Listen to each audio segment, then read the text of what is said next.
Hi, my name is Max Ohala, and this is my PBH 275 Injury Prevention Academic Poster. Today I'll be discussing opioid overdoses and the opioid epidemic. Here's my problem statement. There were 106,699 drug-involved overdose deaths reported in the United States in 2021. This number has been increasing year over year, and as such, it is in the best interest of all American citizens that a comprehensive intervention strategy be synthesized. First, let's examine the background section to develop a clearer picture of the specific burden of drug poisoning in the United States, most of which is attributed to opiates like heroin, fentanyl, and analogs of fentanyl. In 2021, the estimated cost in the United States of opioid use disorder and fatal opioid overdoses was $150 billion. In 2021, $871 billion were attributed to reduced quality of life from OUD and fatal overdoses. In 2020, unintentional poisoning is the leading cause of accidental death for all ages. Most of these are attributed to opiate-related overdoses. In 2020, the crude rate of drug poisoning deaths is 27.86 per 100,000. Men are more likely to die from opioid overdoses than women, and black individuals experience drug-related overdoses more than any other race. Next, I'd like to establish effective interventions in the literature review portion. Here's a quote. Syringe exchanges, safe injection facilities, and drug checking can not only facilitate safer drug use practices, but also serve as a conduit for users to access treatment, medical care, and basic services. It is important to point out that state laws are notable barriers to accessing safe injection equipment. Now I'd like to briefly touch on naloxone. Naloxone is a unique pharmaceutical compound called an opioid antagonist, which blocks the effect of opioids, quickly reversing the effects of an overdose.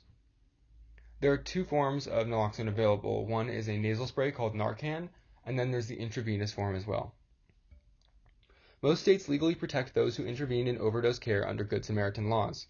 Good Samaritan laws ensure that there will be no legal repercussions when attempting to provide care to overdose victims, which is beneficial in preventing fatal injury due to overdose. Now that successful interventions, as well as the burden of opioid overdoses, have both been clarified, I'd like to explore my proposed intervention plan. For primary prevention techniques, I propose clean needle exchange programs, educational initiatives, cessation campaigns in target populations, and naloxone training programs as part of requirements to earn a bachelor's degree.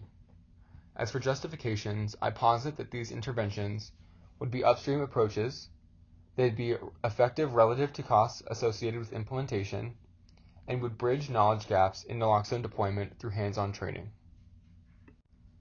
For secondary prevention techniques, I propose safe injection facilities and widespread naloxone distribution. As for justifications, I posit that these interventions would promote better health outcomes in the event of an overdose. Safe injection facilities could test substances for fentanyl and analogs before people actually consume them. Also, something that's important to establish is that naloxone has no abuse potential. This would successfully mitigate overdose fatalities if it was put into the hands of more people. For tertiary prevention techniques, I propose PPE for first responders to prevent accidental exposure, policy that reduces opioid, benzodiazepine, and psychostimulant prescriptions, as well as policy that legalizes or decriminalizes possession of illicit drugs within safe injection facilities. I posit that policy that decriminalizes safe injection facilities and their practices would promote their use, only proliferating injury mitigation.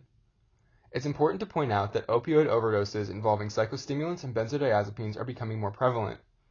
These contribute significantly to the burden of opioid overdoses, especially in recent years, and curbing rates in which these substances are prescribed would reduce available supply for illicit usage. Through this comprehensive intervention plan, I hope there can be a significant reduction in the burden of opioid-related drug poisoning injury, both fatal and non-fatal, in the United States. This has been my multi-pronged intervention academic poster for PBH 275 Injury Prevention. Thank you so much for watching.